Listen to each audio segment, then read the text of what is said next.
नमस्कार दोस्तों, आप देख रहे हैं बोले भारत। यूपी की सुर्खियों पर बात करने के लिए हम फिर से हाजिर हैं। मैं हूं प्रज्ञा और मेरे साथ मौजूद हैं मनीष जी। नमस्कार।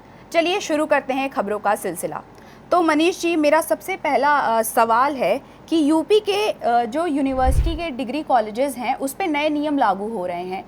जैसे अभी कुछ ड्रेस कोड बदलने का नियम लाने वाले हैं, इस पर आपकी क्या राय है? देखिए, ये बहुत बड़ा फैसला है प्रज्ञा, और गवर्नर की तरफ से, चूंकि गवर्नर ही जितने भी हायर एजुकेशन के इंस्टीट्यूशंस हैं, गवर्नर चांसलर हैं और आनंदीबेन पटेल यूपी की गवर्नर हैं, तो उन्होंने ये निर्णय लिया है और ये निर्देश दिया है सभी हायर एजुकेशन के जितने भी शिक्षण संस्थान हैं, उच्च शिक्षण संस्थान, उनको ये निर्देश दिया है कि ड्रेस कोड लागू किया जाए यूनिवर्सिटीज़ में और उनके एफिलिएशन में जितने भी डिग्री कॉलेजेज हैं या जो डीम्ड यूनिवर्सिटीज़ हैं उनमें भी। असल में ड्रेस कोड जो हायर एजुकेशन में अभी लागू नहीं था, कुछ सेल्फ फाइनेंस्ड कोर्सेज थे वहाँ पर ड्रेस कोड लागू हुआ करता था, क्योंकि ऐसा माना जाता था कि ड्रेस कोड की हायर एजुकेशन में कोई ज़रूरत नहीं, जैसे कि प्राइमरी में हो, जूनियर में हो, हाई स्कूल में हो या इंटरमीडिएट तक ड्रेस कोड लागू रहता है। लेकिन हायर एजुकेशन के जितने भी इंस्टीट्यूशंस हैं जिसमें डिग्री कॉलेजेज हैं, यूनिवर्सिटीज़ हैं, डीम्ड यूनिवर्सिटीज़ हैं, इनमें ड्रेस कोड नहीं था कि जब आप कैंपस में जाएं तो एक विशेष ड्रेस में ही सारे बच्चे हों, ऐसा नियम नहीं था। लेकिन अब यूपी की राज्यपाल आनंदीबेन पटेल ने ये निर्देश दिया है कि ड्रेस कोड लागू किया जाए। जो उच्च शिक्षा के मंत्री हैं योगेंद्र उपाध्याय, उन्होंने बाकायदा एक बयान जारी करके इसके बारे में बताया भी है। तो आप भी सुनिए कि योगेंद्र उपाध्याय जो कि उच्च शिक्षा के मंत्री हैं, उन्होंने क्या कहा।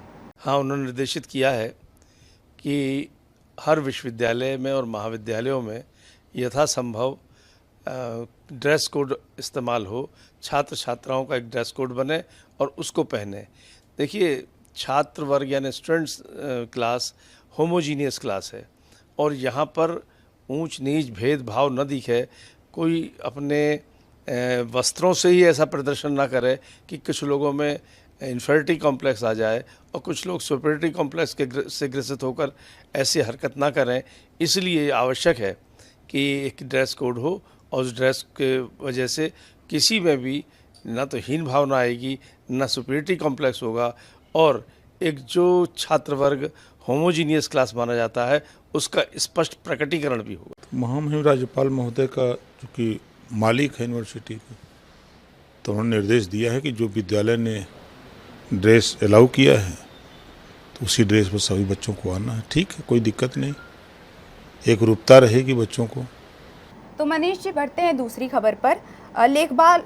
लेखपाल भर्ती परीक्षा संपन्न हो गई है।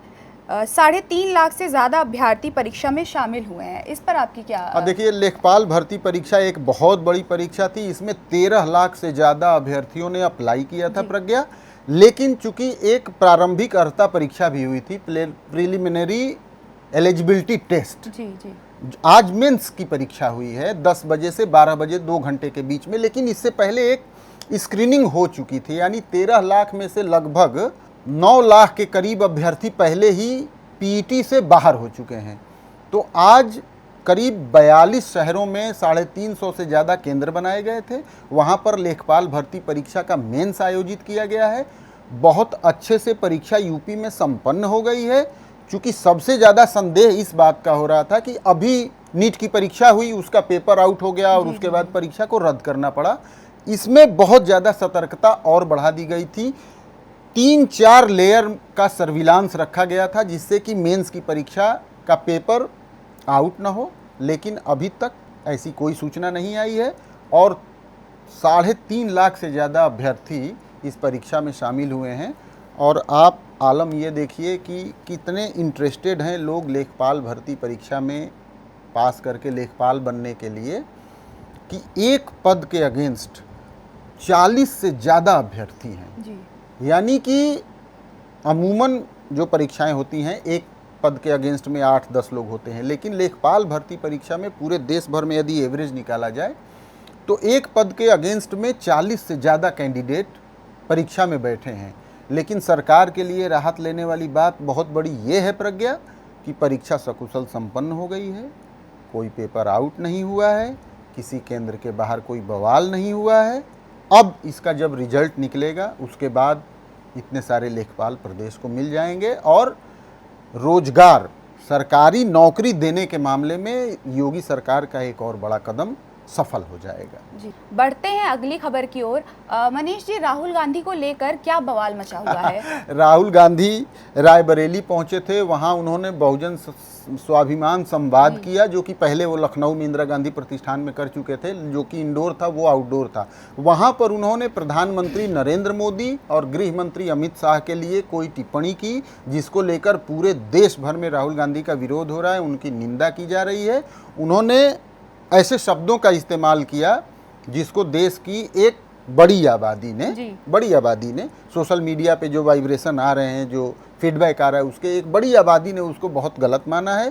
संतों ने, भाजपा के नेताओं ने जगह जगह बयान देकर राहुल गांधी के इस बयान का विरोध किया है, उनके ऊपर पलटवार किया है। लेकिन चूँकि सोशल मीडिया है और उसके ज़रिए बहुत सारा फीडबैक हर तरह का मिलता है, तो अब राहुल गांधी के ऊपर एक तरीके से बहुत बड़ा प्रेशर बिल्डअप हो रहा है कि उन्होंने क्यों प्रधानमंत्री और गृह मंत्री के लिए ऐसे शब्दों का चयन किया, इस्तेमाल किया, यदि वो विपक्ष में हैं, दूसरी पार्टी के हैं। लेकिन बताया ये जा रहा है कि राहुल गांधी को इनके पद की गरिमा को बरकरार रखना चाहिए था, वो भी तब जबकि राहुल गांधी खुद लोकसभा में विपक्ष के नेता हैं। तो उनकी तो जिम्मेदारी एक सामान्य सांसद के मुकाबले और भी ज़्यादा होती है। तो राहुल गांधी ने जो नरेंद्र मोदी और अमित शाह पर विवादित बयान दिया है, उसको लेकर संत समाज और भाजपा के तमाम नेताओं ने इस मामले पर प्रतिक्रिया दी है। आप भी सुनिए। राहुल गांधी पूरी तरीके से डीप स्टेट के चंगुल में फंसे हुए हैं और इसीलिए लगातार भारतीय जनता पार्टी का, हमारे यशस्वी प्रधानमंत्री जी का, और इसी के साथ में वो कब भूल जाते हैं कि कब वो देशद्रोह की बॉर्डर लाइन जो है पार कर जाते हैं और देशद्रोह पे उतर जाते हैं, ये उनको समझ में ही नहीं आता है। और उनसे तो खुद उनकी पार्टी के नेता ही परेशान हैं। और आप लोग जिस तरीके से उनको सुनते हैं, आप लोग समझते होंगे कि उनका IQ क्या है। ये बहुत चिंता की बात है कि एक नेता विपक्ष हमारे देश का इस तरीके की घटिया स्तर की भाषा का बार बार उपयोग करता है। ये बहुत ही निराशाजनक है। राहुल गांधी का जो बयान आया है कि हमारे भारत देश के यशस्वी प्रधानमंत्री माननीय नरेंद्र मोदी जी एवं गृह मंत्री अमित शाह जी को जो गद्दार शब्द का प्रयोग किया है, इसी से इनकी शिष्टता समझ में आती कि कितने शिष्ट व्यक्ति हैं। राहुल गांधी का बयान, जो जितने भी बयान आज तक के आए हैं, वो सारे बयान बचकाना बयान है।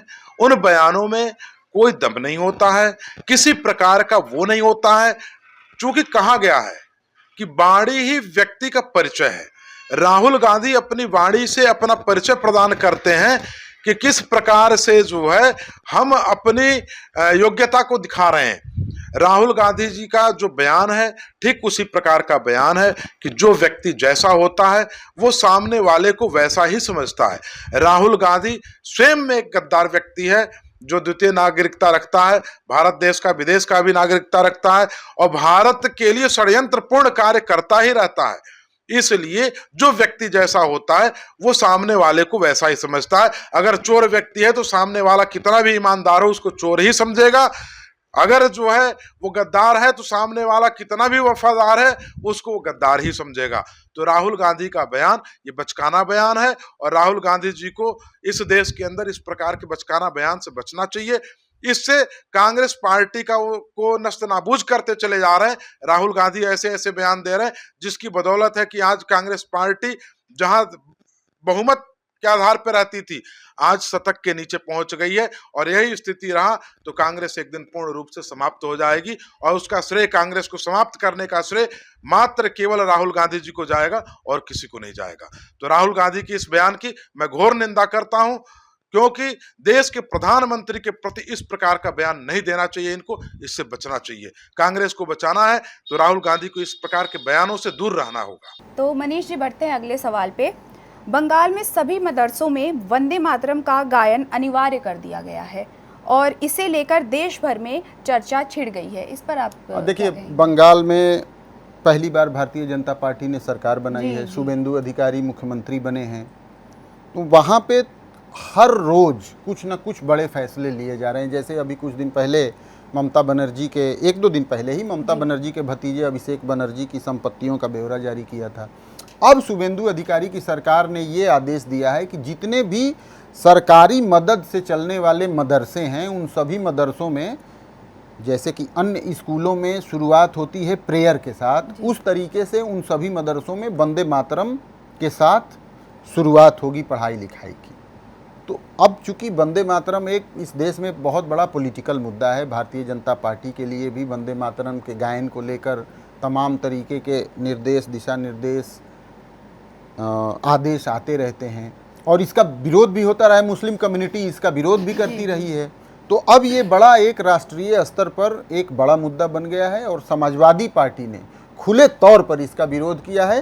समाजवादी पार्टी के प्रवक्ता भी हैं, पहले एमएलसी भी रह चुके हैं और सपा के थिंक टैंक माने जाने वाले नेताओं में से एक हैं उदयवीर सिंह, उन्होंने भी इसकी मुखालफत की है। आप भी सुनिए। भाजपा की जहाँ जहाँ सरकारें हैं वो समाज के बीच विद्वेष फैलाना चाहती हैं, लोगों को आपस में लड़ाना चाहती हैं। इसके लिए राष्ट्रीय गीत, राष्ट्रीय और पहचान की चीजें हैं, उनका उपयोग करके तुच्छ मानसिकता का प्रदर्शन कर रहे हैं। राष्ट्रीय गीत, राष्ट्रीय गान संविधान बनाने वालों ने बहुत गंभीरता से बनाए थे और देश की परिस्थितियों के हिसाब से इन पे कुछ जो भी नियम शर्तें लागू की थी उस हिसाब से की थी, उसका सम्मान करना चाहिए।